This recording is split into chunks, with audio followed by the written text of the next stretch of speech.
ibu-ibu dokter di RS Sriwijaya kalau nggak salah itu.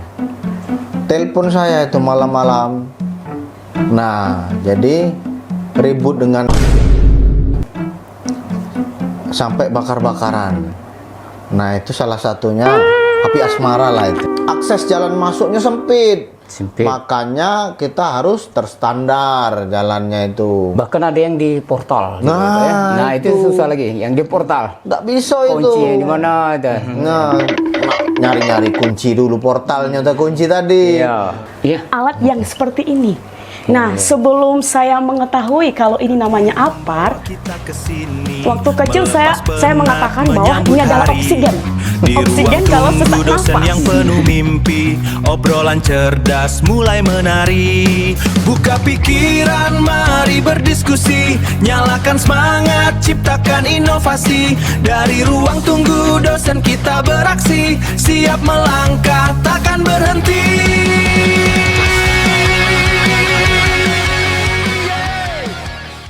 Halo semuanya, selamat datang di podcast komunikasi bersama dengan saya Yeni Novita Minreva dan dengan rekan saya Zek. Hah?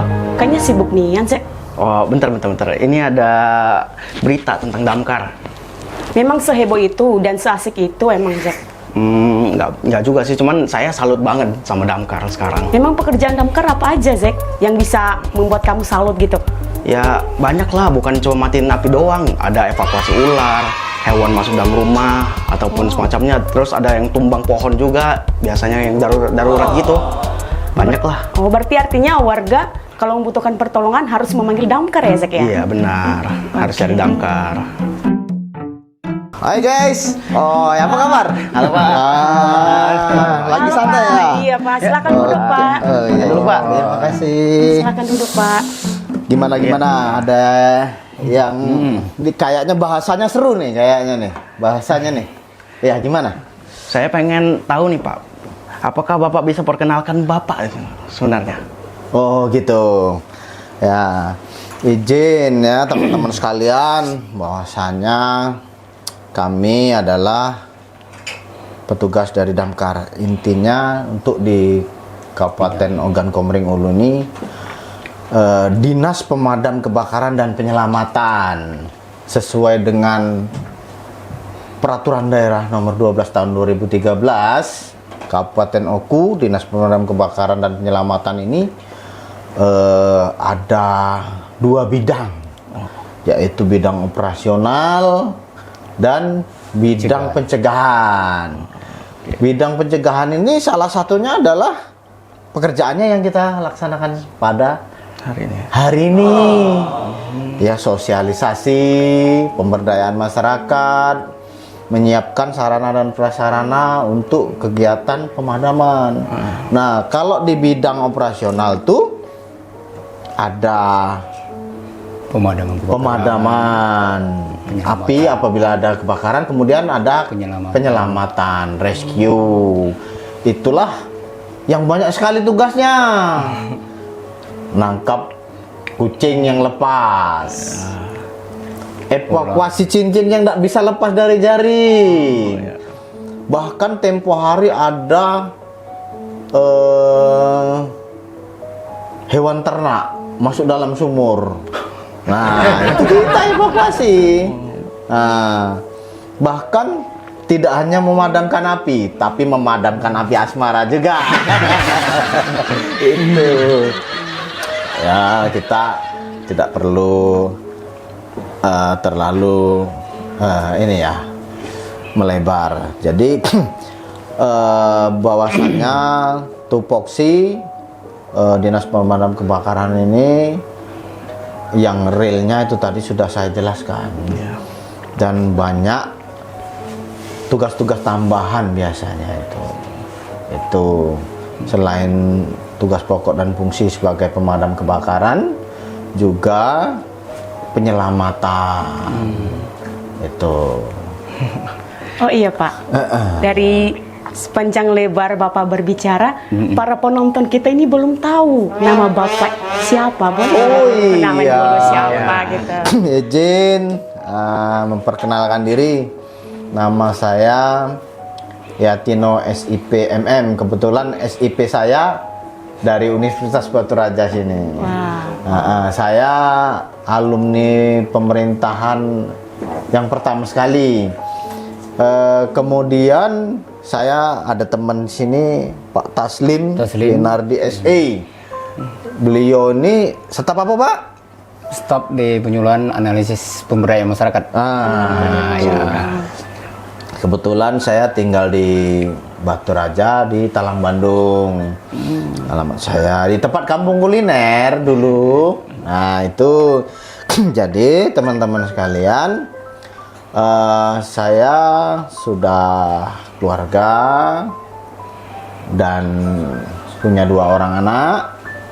Alhamdulillah istri baru 1. Itu kalau Pak Taslim? Ya, kalau saya ini dulu di Damkar ini sudah pernah kan, sudah hampir 20 tahun di Damkar itu kan. Nah, tempo hari pernah kita mutasi dulu kan, nah, penyegaran lah katakanlah kan. Tapi karena jiwa kita tetap di Damkar ini, akhirnya kembali lagi ke Damkar sini kan, terutama di bagian penyuluhan ya. Nah itu, kalau tempat tinggal di RS Batu Raja Permai. Ini Lindu. Ya, Oh iya. Boleh semuanya tepuk tangan dulu untuk Pak Yatino dengan Pak Taslim. Kayaknya kita supaya tidak tegang-tegangnya ya Pak ya, maaf ya Pak ya. Kita juga perlu yang namanya manis-manis. Kalau bisa membuat kita tidak ngantuk. Kita dengan sih untuk kopinya bisa diantar di sini. Yanti, silakan Yanti. Oke, terima kasih Yanti. kopi manis. Ya Pak, silakan diminum Pak. Ya. Nah, saya punya pertanyaan dari sini Pak. Tapi silakan diminum dulu Pak ya.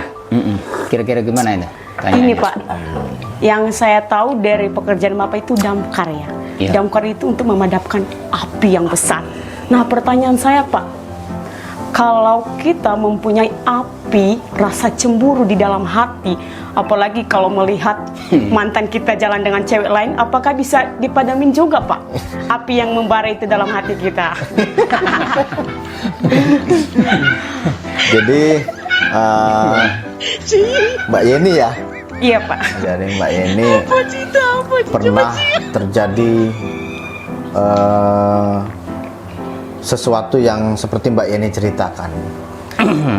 Pada suatu malam itu ada ibu-ibu dokter di RS Sriwijaya kalau nggak salah itu. Telepon saya itu malam-malam. Nah, jadi ribut dengan istrinya sampai bakar-bakaran. Nah, itu salah satunya api asmara lah itu.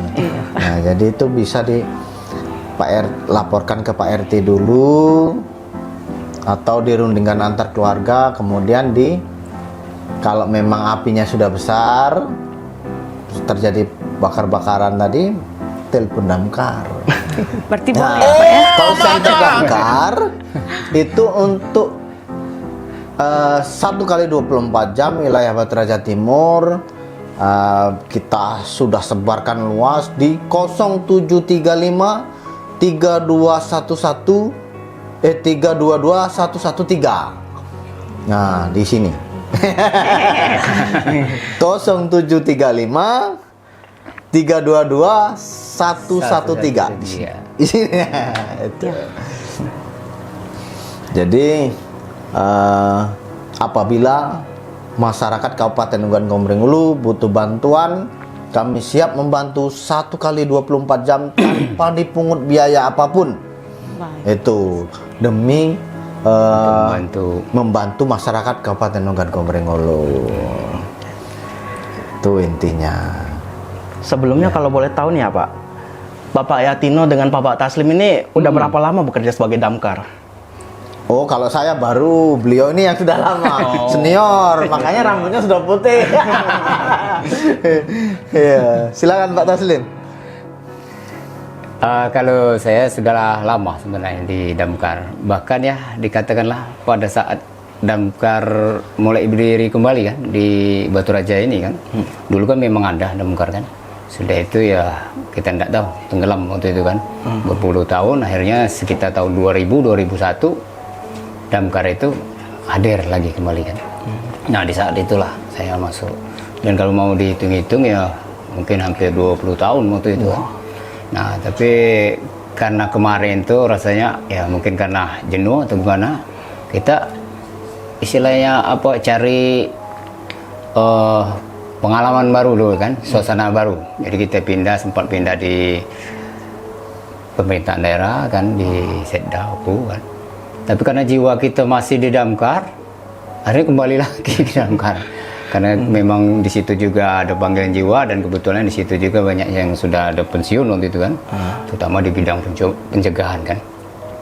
Karena di damkar itu kan yang tadi mungkin disebutkan bahwa di situ ada 2 bidang, dan bidang operasional dan pencegahan. Nah, diantaranya kami ini ya masuk di bidang pencegahan ini. Jadi bidang pencegahan ini hadirnya di tengah masyarakat itu sebelum terjadi bencana sebenarnya. Jadi bencana belum ada, kami hadir.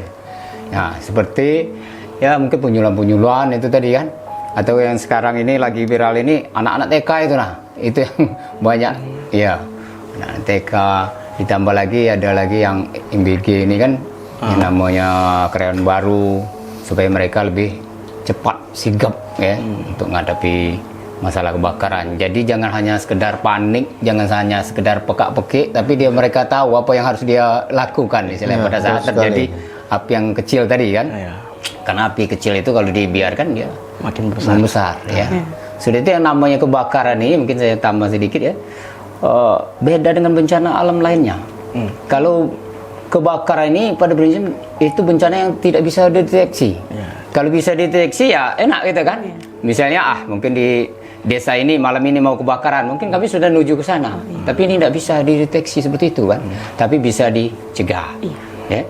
Beda dengan bencana alam. Kalau bencana alam itu bisa kita deteksi. Kapan dia mau meletus kan? Misalnya dia seminggu lagi atau 2 minggu lagi. Itu kan apalagi alat canggih ini sudah tahu kan? Jadi warga itu mungkin evakuasi lah cepat kemana itu kan.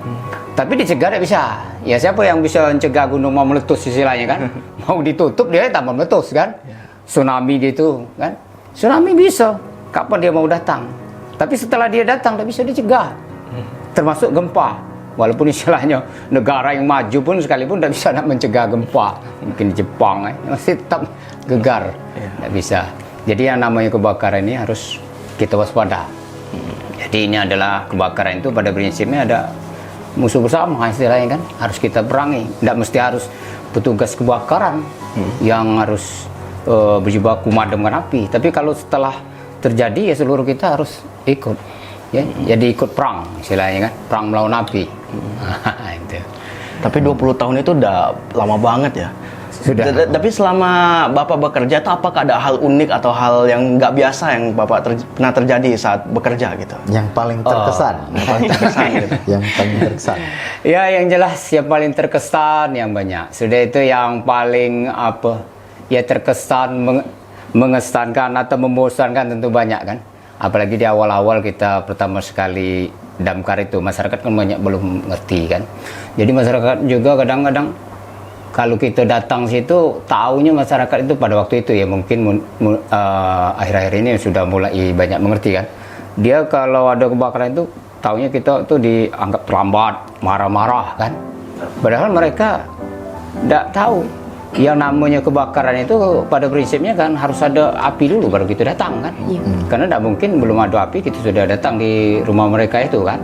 Nah jadi itu hal itu sangat mengesankan. Bahkan pernah kejadian istilahnya masyarakat itu yang ngamuk-ngamuk, ya kami tetap bekerja kan, ya dengan apa sesuai dengan SOP dan tugas kan. Nah setelah acara katakanlah musibah kebakaran atau itu tadi padam, nah disitulah baru kita bisa menjelaskan ke masyarakat kan. Ada lagi kadang-kadang mereka itu mengatakan kamu ini terlambat ini. Sebenarnya terlambat itu kami bisa juga disebut terlambat, tapi diukur dari panggilan. Misalnya dia menghubungi kita jam 12 tepat. Kita semestinya itu 15 menit kita harus sampai, ternyata kita jam 1 baru sampai. Nah itu baru bisa dikatakan terlambat. Jangan diukur terlambat itu dari benda yang terbakar, ya. Jangan ketiga rumah kita baru datang, ya satu kampung pun kita baru datang kalau baru dikasih tahu, ya itu ya harapan kita kan. Ya, jadi sangat mempengaruhi sekali untuk hubungan telepon tadi kan. Nah itu, karena yang namanya api itu 1 menit itu aja lama sebenarnya. Itu kan 1 menit kan 60 detik ya. Nah 60 detik. Bayangkan kalau damkar baru datang 10 menit kemudian itu artinya sudah 600 detik. Kalau dia 15 menit ya seperti itulah. Nah apalagi kalau masyarakat kebanyakan waktu itu mungkin banyak yang belum paham, tidak ada nomor telepon pemadam. Temu-temunya mungkin 15 menit kemudian artinya sudah 900 detik kemudian. Ya api sudah kemana-mana. Tadi bukan hanya di dapur, mungkin sudah di loteng.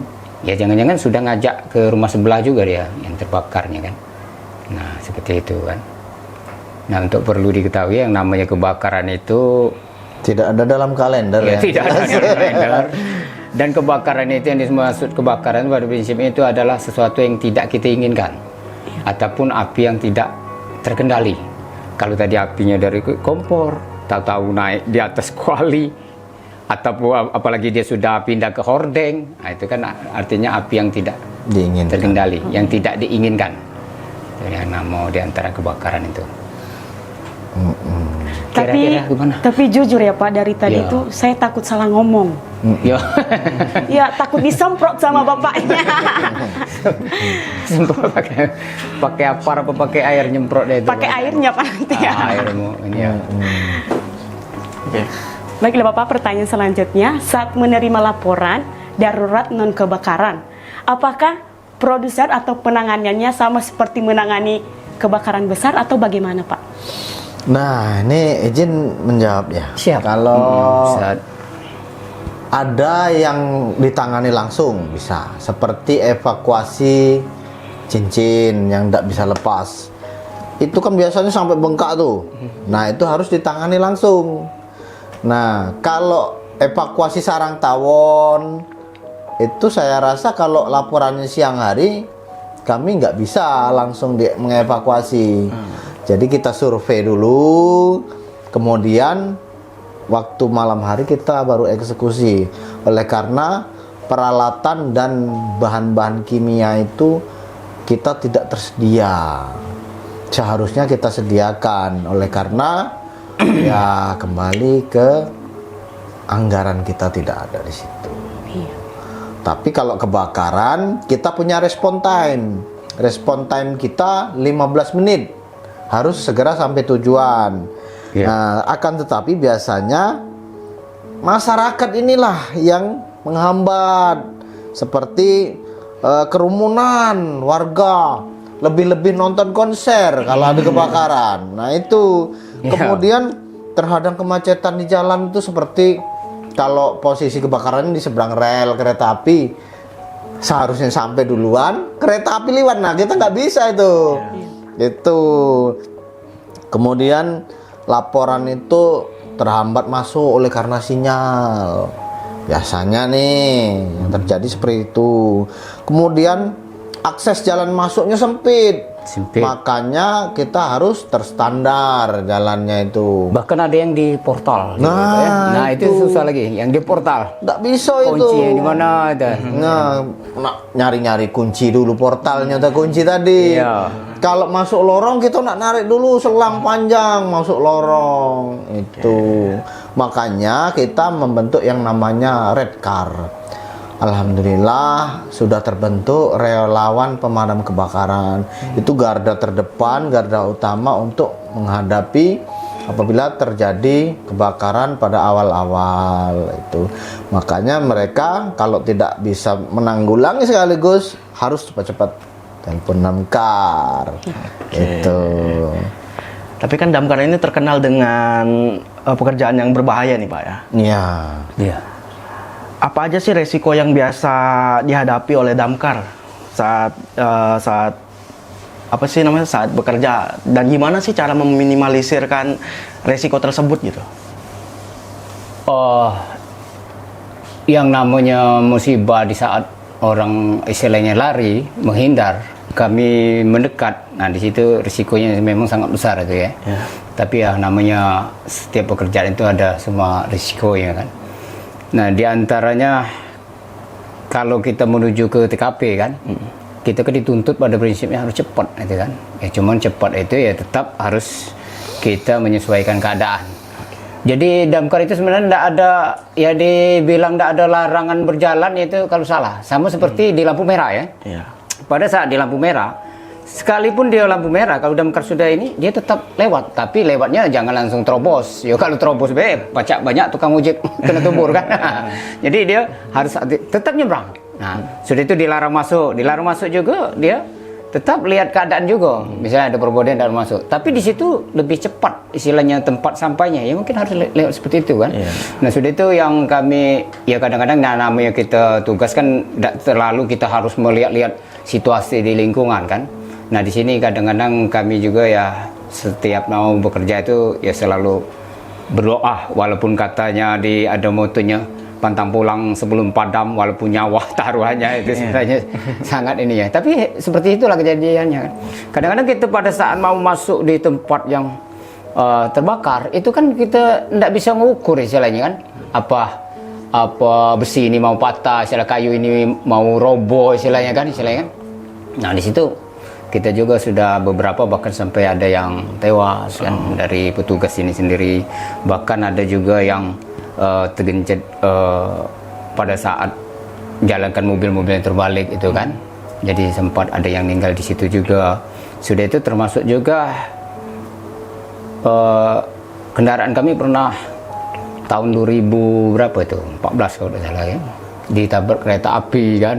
Nah itu memang pada prinsipnya yang berdasarkan undang-undang lalu lintas kita itu nomor 2 dari kereta api sebenarnya kan.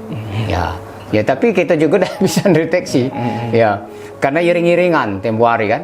Jadi satu mobil sudah lewat, ya mobil yang satunya dia langsung ikut aja kan. Tidak tahunya kereta masuk. Ya mungkin dari sirene, dari suara klakson mobil kita tidak dengar juga suara kereta. Nah itu kami pernah juga ini kan. Ya menambahkan sedikit dari Pak Taslim. Bahwasannya di Undang-Undang Nomor 22 Tahun 2009, Undang-Undang Lalu Lintas Jalan Raya, bahwasannya kendaraan yang diutamakan itu adalah kendaraan damkar nomor 1. Kemudian nomor 2 ambulan. Nomor 3-nya kendaraan pertolongan kecelakaan. Jadi kalau ada kebakaran sudah wing ya, kita harus minggir. Kemudian yang nomor 4-nya pimpinan lembaga negara. Itu menurut undang-undang. Tapi pada dasarnya apabila emak-emak, ibu-ibu nih yang lewat, itu ras terkuat ya tetap aja kita harus teriak-teriak. Nah, itu masalahnya masih salah kita juga. Payah ibu-ibu menang sendiri ya nggak? Sebenarnya dia kalau pas ada kebakaran itu masyarakat itu harus ngerti kan ya. Jadi dia menepi dan berhenti.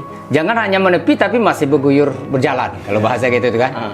Jadi damkar ini mau ngambil apa istilahnya tempat ataupun selah untuk masuk itu susah. Kadang-kadang terserempet, mobil yang di depan terserempet, ada lagi mobil yang baru masuk tadi. Nah di situ kita susah. Jadi kalau begitu dengar sirine pemadam kebakaran, itu mestinya harus menepi dan berhenti. Bukan menepi tapi masih berguyur berjalan. Nah itu kebanyakan seperti itu. Kan kita tahu ya, yang namanya mobil pemadam itu kan bisa dilihat dari lampu rotari itu juga sudah bisa membedakan. Kan lampu rotari itu kan ada arti tersendiri. Seperti lampu kuning kan. Kalau mobil bawa lampu kuning, itu biasanya mobil raksasa atau mobil kontainer. Semestinya kita harus minggir untuk menghindar kecelakaan. Walaupun kita benar. Kalau dia kan besar kan. Ya benar, tapi kalau kan bakalan istilahnya menghilang nyawa kita atau celaka, ya lebih baik kita minggir. Sudah itu ada lagi mobil warna lampunya rotari biru kan. Nah itu juga harus minggir. Ya itu biasanya mungkin mobil pengawalan. Jadi kalau kita terserempet ya kita mau berurusan kemana. Nah yang terakhir, nah ini harus lebih ini yang merah. Entah itu ambulan atau pemadam, apalagi pemadam. Jadi pemadam itu harus cepat ya istilahnya kan. Jadi mobil pemadam itu harus cepat dan dia nomor 2 dari kereta api tadi kan. Nah, itu kan. Jadi karena tadi ngebahas tentang resiko dan kebakaran juga, kebakaran apa sih yang paling besar yang pernah Bapak tanganin gitu selama ini, selama Bapak bekerja? Kebakaran yang paling besar? Kalau untuk di wilayah Kabupaten Oku ini, ya kebakaran rumah, kebakaran toko, kebakaran pasar. Pasar yang Itulah yang paling besar kemarin di pasar ya. Di ada berapa rumah itu yang terbakar itu. Pasar atas kalau nggak salah dulu Pak ya. Iya. Sriwijaya Ruko itu. Ruko itu. Pasar atas Pak. Pasar atas, pasar baru itu kan sering juga pasar baru itu kan. Karena kalau yang namanya pasar itu barang-barangnya kepadat istilahnya kan. Ya barang Padat padat. penduduk itu Penduduk susah.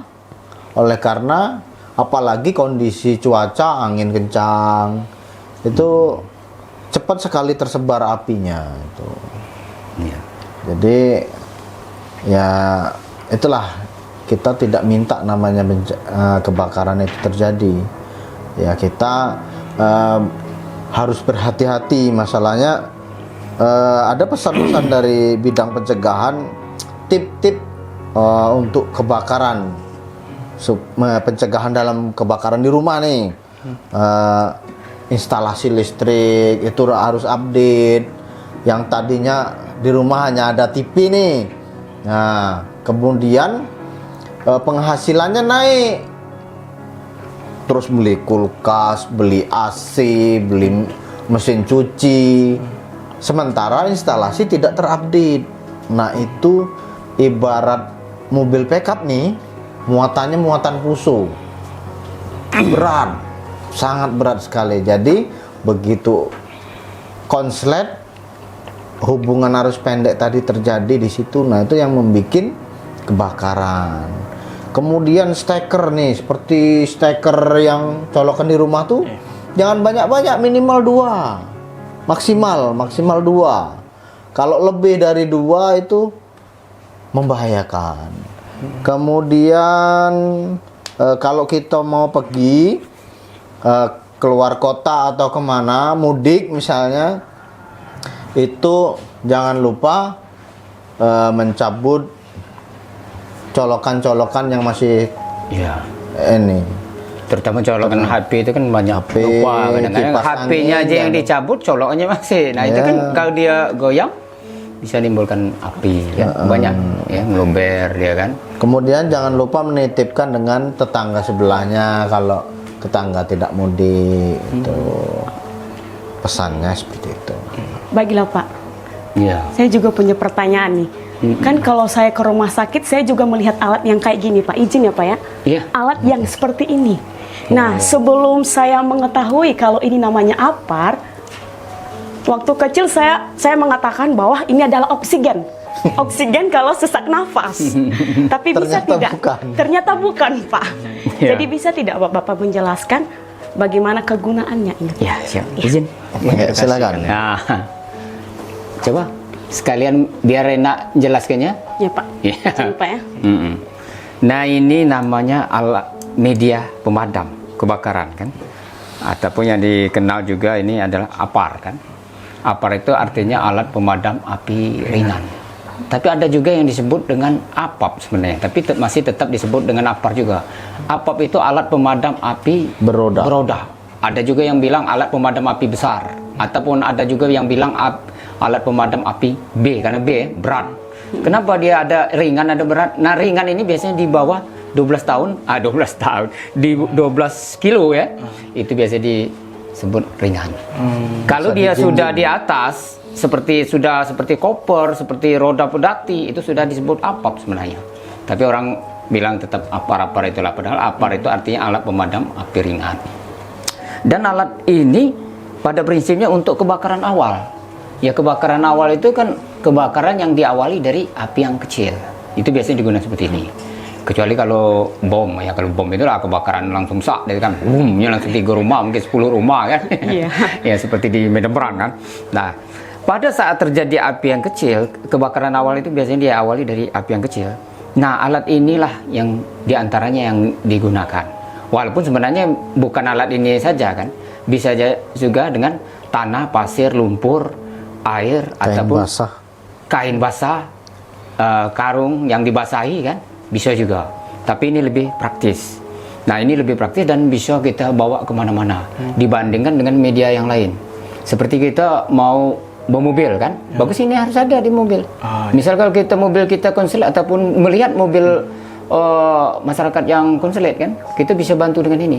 Kalau kita mau bantu dengan pasir, lumpur ya di mana? Apalagi di jalan tol kan, mana ada lumpur kan? Ya, pasti jalan tol kan bersih kan.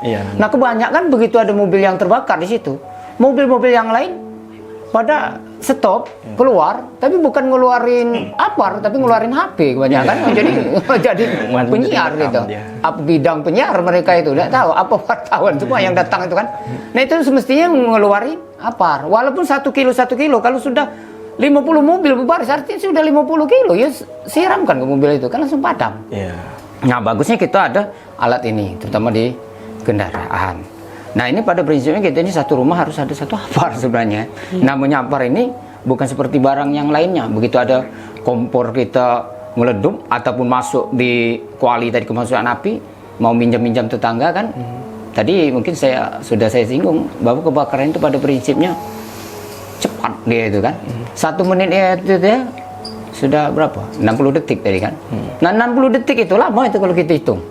Artinya lama, apalagi kalau sudah 10 detik baru kita mau padamkan kan.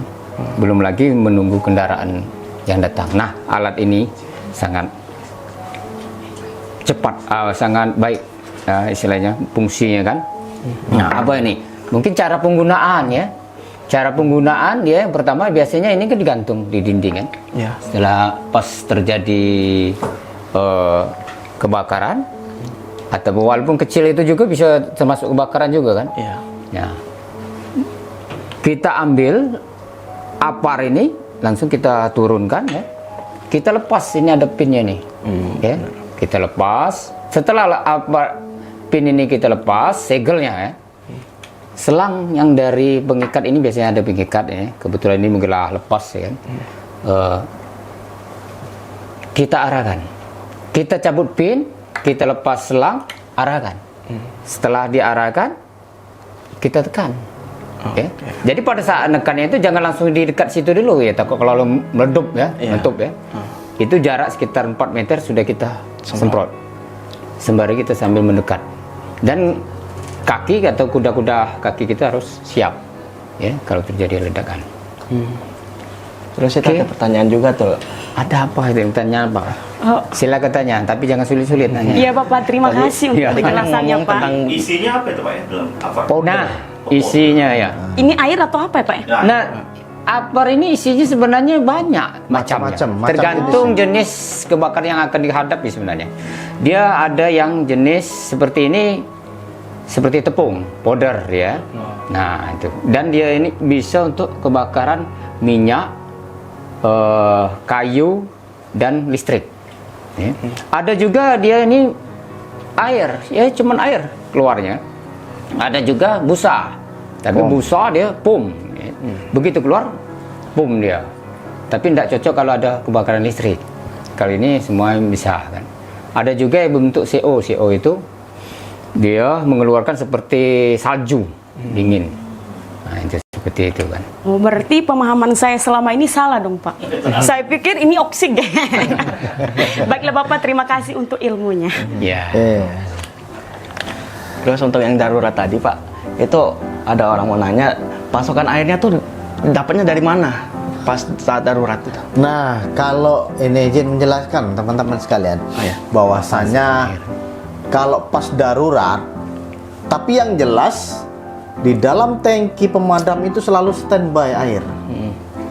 Baik tangki tembak, regu tembak maupun tangki supply. Itu sudah ada airnya. Jadi begitu halo, Pak ada kebakaran, langsung berangkat itu. Nah, kemudian kalau air itu sudah habis disemprotkan, apapun air yang ada di situ kita pakai. Baik itu air got, air sungai, air siring, Kemudian syukur-syukur ada hidran di dekat situ. Jadi kami tidak menunggu lama. Apapun bentuk airnya kita pakai di situ. Jadi pokoknya sesegera mungkin harus padam. Harus padam. Masalahnya itu berhubungan dengan jiwa manusia dan harta manusia. Itu. Jadi kalau ini yang jelas terutama penyelamatan jiwa seseorang tuh lebih penting dari harta. Jadi harus itu dulu yang kita selamatkan. Di per kecamatan ada berapa titik hidran, Pak? Untuk hidran di kecamatan tidak ada hidran, tapi kami sediakan posko. Posko itu 13 kecamatan sudah ada semua dan 3 regu setiap kecamatan. Jadi mereka 1 kali 24 jam piket, kemudian gantian setiap jam 8 pagi ganti itu ke regu piketnya itu. Ada lagi? Bapak, Ya, gimana? dari tadi saya sudah nulis pertanyaan saya ini tentang Bapak. Iya. Ini. Lebih ke Bapaknya. Saya bertanya, Pak. Semboyan damkar kan pantang pulang sebelum padam. Nah, kalau dompet yang padam di akhir bulan, cara ngademnya gimana, Pak? Nah, ini yang gawat ini. Mungkin kalau kami alhamdulillah cara menyiasatinya nih. Jadi di samping kami bekerja sebagai pemadam, kita harus mencari sumber yang lain. Jadi mungkin bisa pendamping kita atau istri kita itu bekerja juga di tempat lain gitu, tidak di pemadam, atau wirausaha lainnya seperti ya berkebun atau bertani. Yang jelas kalau seperti saya ya kita ada ternak dikit-dikit seperti Pak Taslim, alhamdulillah ternak bebeknya banyak kan.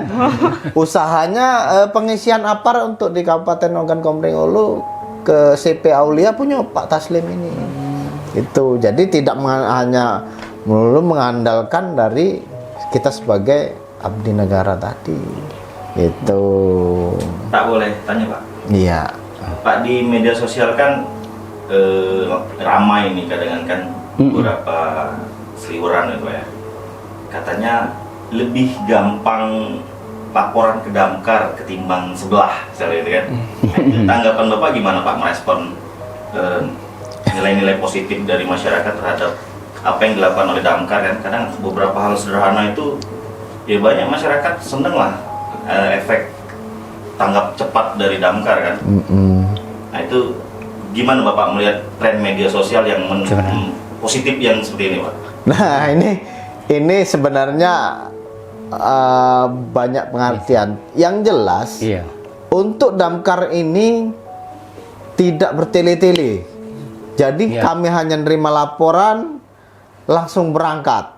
Perlu cepat. Iya, perlu cepat. Karena apalagi itu sifatnya darurat. Ya. 1 menit berharga itu. Nah, kebakaran. 1 menit berharga. Ya. Karena berhubungan dengan ini. Api tadi. Dengan jiwa seseorang kan. Untuk masalah prosedur kami tidak harus datang untuk mengisi formulir atau laporan apa ya. Jadi cukup dengan telepon saja. Jadi itulah respon time kami, makanya kami lebih cepat. Itu untuk yang lain-lain kami kurang tahu itu ya. Yang jelas ya apa yang menjadi tugas pokok dan fungsi damkar kita laksanakan dengan sebaik-baiknya. Nah, ini agak sensitif dikit, Pak ya, izin Pak.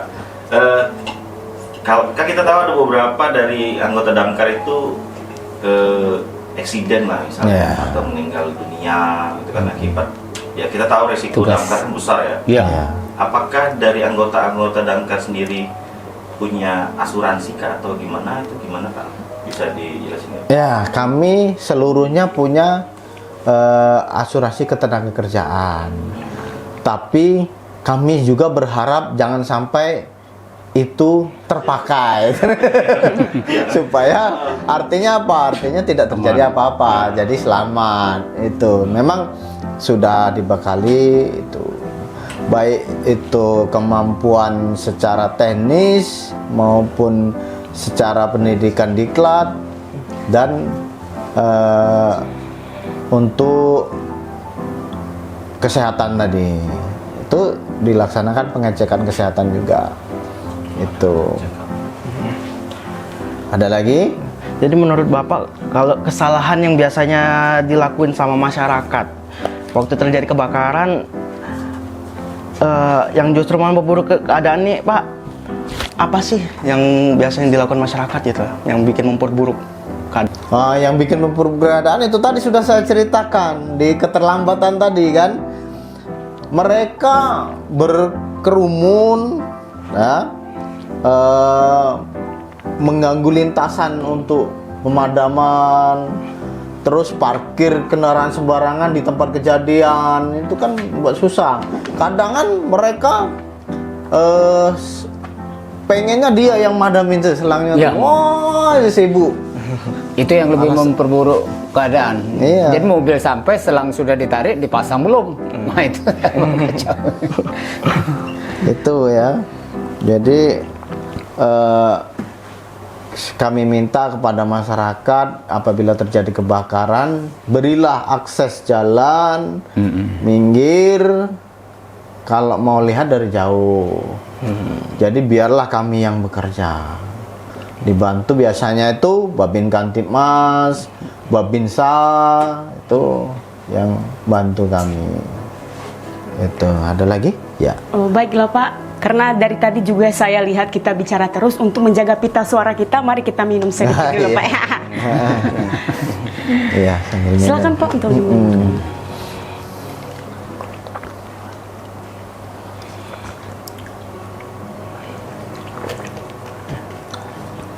Ya. Oke Pak, saya lanjut untuk bertanya Pak. Iya.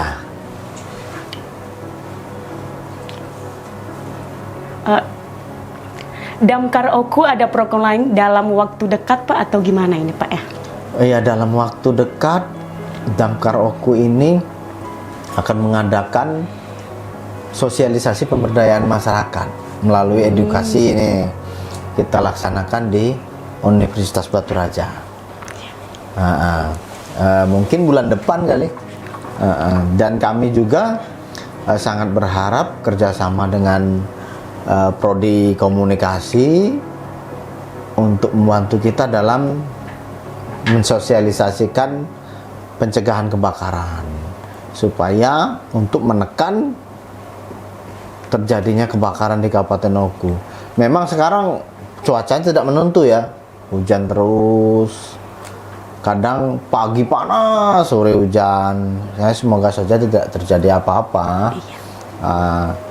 Masalahnya untuk bencana kebakaran, di samping tidak ada dalam kalender, tidak bisa dideteksi kapan terjadinya kan, itu. Iya. Mungkin ada lagi, Mas ya? Ya, ini terakhir Pak. Ini Iya. terakhir.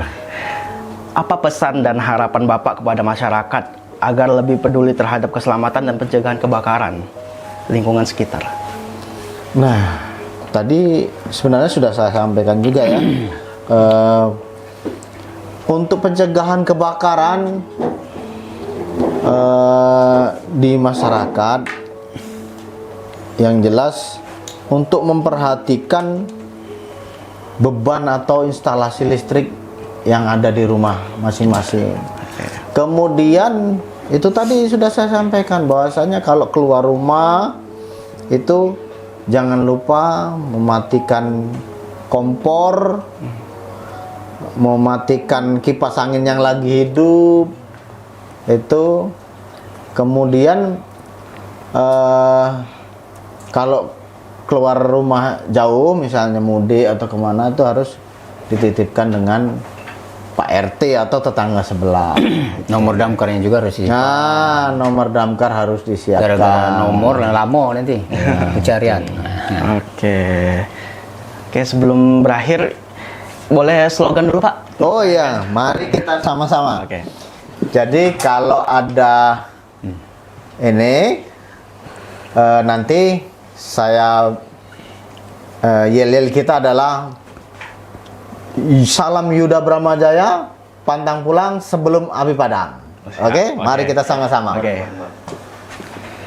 Salam Yuda Bramajaya, pantang pulang sebelum api padam. Terima kasih Pak, udah datang di sini Pak. Baiklah Bapak, hari juga sudah mulai siang. Kita juga Hari Jumat ya ini ya. ya, kita juga bisa membutuhkan 4 sehat 5 sempurna. Iya. Jadi kita sampai di penghujung pembicaraan kita Bapak. Terima kasih sudah datang di podcast kami dan terima kasih juga bagi para penonton kami. Biarlah juga ilmu yang disampaikan oleh Bapak ini bisa menjadi ingatan kita ke depannya. Terima kasih Bapak, kami tutup. Selamat siang. Dosen kita bahagia, bicara cinta dan cita-cita, menanti dosen sambil bercanda, indahnya masa muda kita. Saling menggoda, melepas tawa, ekspresi bebas tanpa beban, ekspresi bebas tanpa beban. Menunggu pun tak terasa lama, menunggu pun tak terasa lama, karena kita penuh senyuman. Di ruang tunggu dosen kita bahagia, Urinan hai boge, bicara cinta dan cita-cita,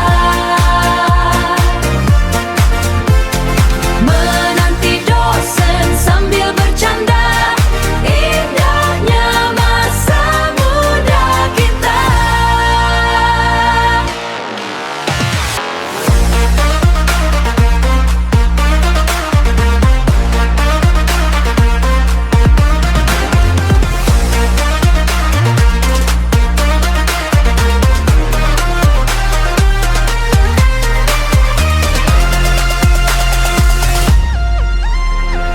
Di ruang tunggu dosen kita bahagia, tunggu sarangan mahal, bicara cinta dan cita-cita, menanti dosen sambil bercanda, indahnya masa muda kita. Tertawa lagi, tertawa lagi. Bahagianya hari ini. Right now.